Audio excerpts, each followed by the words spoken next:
हरे कृष्णा। मैं गौरांगी कृष्णदास की आज आपके लिए छोटी सी स्टोरी लेके आई हूँ। कृष्णा की। कृष्णा का हमारे जीवन में कितना बड़ा महत्व है, ये हम सभी को पता है। कहानी कुछ इस प्रकार से है। आप लोगों ने सिकंदर के विषय में सुना होगा। सिकंदर वो मुकद्दर का सिकंदर नहीं, सिकंदर जो यूनान से सिकंदर आया था, पूरे दुनिया को जो जीत के आया था, उस सिकंदर की बात करूँ। मैं उसके विषय में आप छोटी सी कहानी बताऊंगी, जो रियल घटना है। घटना कुछ इस प्रकार से, जब सिकंदर आधी दुनिया जीत के आ गया, आधी दुनिया जब जीत के आ गया, हमारे भारत में आया उसने, जब यहाँ के लोगों को जीतने के लिए, तो उस समय यहाँ पे आने के बाद उससे मालूम चला कि यहाँ पे बहुत सारे ऐसे साधु महात्मा हैं, ऐसे दिव्य लोग हैं, जो कि अमर होने का, जिनके पास जड़ी बूटी और नॉलेज है, उनके पास ऐसी विद्याएं हैं जिससे वो अमर हो सकते हैं। यहाँ आया तो उन्हें उन्हें कोई साधु मिले, उनसे उन्होंने अमर होने का वरदान पूछा कि मैं आधी दुनिया जीत चुका हूँ और मैं चाहता हूँ कि मैं अमर हो जाऊँ इस दुनिया में। तो वो साधु महात्मा ने बोला कि ठीक है, मैं आपको अमर होने का वरदान दूंगा, पर मेरा एक एक बात है जो मैं आपसे कहना चाहता हूँ। अगर आप मेरी एक बात सुने, उसके बाद मैं आपको अमर करने के लिए मतलब बिल्कुल मैं तैयार हूँ। मैं आपके लिए व्यवस्था कर दूंगा कि आप कैसे अमर हो सकते हो। तो सिकंदर सोचा अच्छी बात है, अगर कोई कार्य है, कुछ बता रहे हैं तो मैं करके देखता हूँ।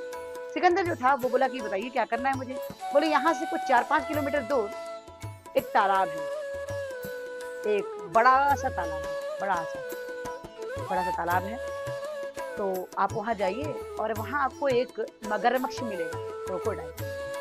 आप उससे मिलेगा और मेरे विषय में उससे बात कीजिएगा और अपने विषय में भी बताइएगा। तो सिकंदर बोला ठीक है।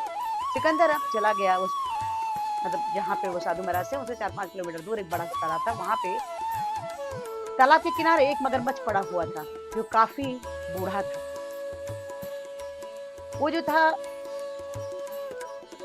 जब वो क्रोकोडाइल के पास पहुंचे, मगरमच्छ के पास पहुंचे, तो उन्होंने पूछा कि मेरे को महात्मा ने आपके पास भेजा है, मुझे, मैं आधी दुनिया जीत चुका हूँ और मैं अमर होना चाहता हूँ। उनकी बातों को सुन के क्रोकोडाइल हंसने लगा और वो बोला कि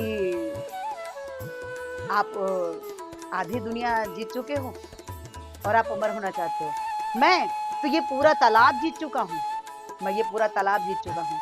लेकिन वही साधु महात्मा ने मुझे भी अमर होने का वरदान दिया था, लेकिन मैं अमर तो हो गया, लेकिन मैं बहुत कष्ट में हूँ, क्योंकि वक्त के साथ हमारा ये शरीर तो कमजोर होता गया।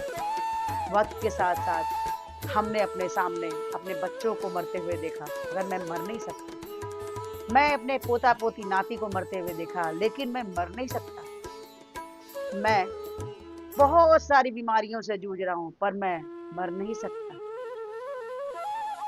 मेरे जीवन में बहुत सारे कष्ट हैं, पर मैं मर नहीं सकता। क्यों? कि मुझे अमर होने का वरदान मिल गया है।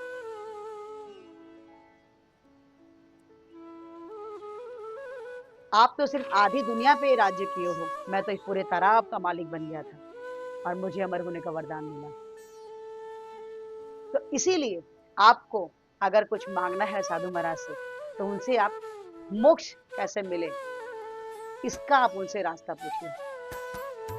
क्योंकि आज ये स्थिति मेरी ये है कि मैं बहुत बहुत दिनों से भूखा रहता हूँ। मुझे, मेरे सामने जानवर पड़े रहते हैं, पर मैं शिकार नहीं कर पाता हूँ। आज कौवा चील मेरे ऊपर पीठ पे आके मुझे चोंच भी मारते हैं। जीवन में बहुत कष्ट है, पर मैं मर नहीं सकता। एक ही झपटे में शिकार को अपने उसमें ले लेने वाला आज मैं इतना विवश हूँ कि मैं जीवन के लिए मौत मांग रहा हूँ कि मैं मर जाऊं, पर मैं मर नहीं सकता।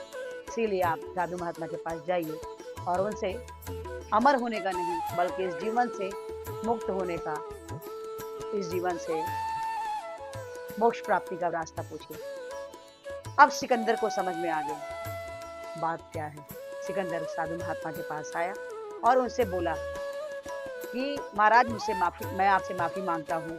मैं चाहता हूँ कि मुझे आप मोक्ष प्राप्त करने का रास्ता बताइए कि मैं कैसे मोक्ष प्राप्त कर सकता हूँ। ये बात सुन के साधु महात्मा ने उन्हें हरे कृष्ण महामंत्र का रास्ता दिखाया और वो उस मंत्र को करने के बाद तुरंत वो भारत को छोड़ के वापस यूनान चला गया। और फिर जब सिकंदर मरने लगा, तो उसने सभी से बोल के रखा था कि जब मैं मरूंगा तो मेरा दोनों हाथ अर्थी के बाहर निकाल देना कि मैं जो पूरे साम्राज्य को जीता इतना, लेकिन हाथ तो आज मेरा खाली है। हम खाली हाथ आते हैं और खाली हाथ जाते हैं, ऐसा कहा जाता है, पर रियल नहीं है। हकीकत ये है कि हम खाली हाथ आते हैं नहीं, या हम खाली हाथ जाते हैं? बिल्कुल भी नहीं। वो भौतिक चीज़ों मतलब हमारे पास पैसा, पावर, पद ये सब नहीं रहेगा, लेकिन जाते समय हमारा कर्म हमारे साथ है। तो हमें कर्म हमेशा अच्छे से अच्छा और कृष्णा की सेवा के लिए हमेशा लगे रहना चाहिए। ये छोटी-सी स्टोरी आपको कैसी लगी? अगर अच्छी लगी हो तो लाइक कीजिए, शेयर कीजिए, सब्सक्राइब कीजिए और मेरी एक वीडियो के थ्रू और मेरी प्रार्थना है कि हमारे आप पूर्ववर्ती आचार्य श्रील प्रभुपाद ने हमें हरे कृष्ण महामंत्र जपने के लिए बोला है, जो कुछ इस प्रकार से है: हरे कृष्ण कृष्ण कृष्ण हरे हरे, हरे राम राम राम हरे हरे। तो हरे कृष्ण महामंत्र जपिए और कृष्णा के सबसे प्रिय बच्चे बन जाइए। तो आज से ही हरे कृष्ण महामंत्र जपिए और कृष्णा के सबसे प्रिय बच्चे बन जाइए। तो एक माला जप के देखिए आपके जीवन में बदलाव आने चालू होते हैं। तो आप 1 से 2, 2 से 4, 4 से 8, 8 से 16, जैसे ही आप 16 माला जपते हैं, आप कृष्णा के अहेतु की कृपा के पात्र बन जाते हैं। कृष्णा आप पे विशेष कृपा करते हैं। तो आज से हरे कृष्ण महामंत्र जपिए और कृष्णा के सबसे प्रिय बच्चे बन जाइए। हरे कृष्णा, राधे राधे।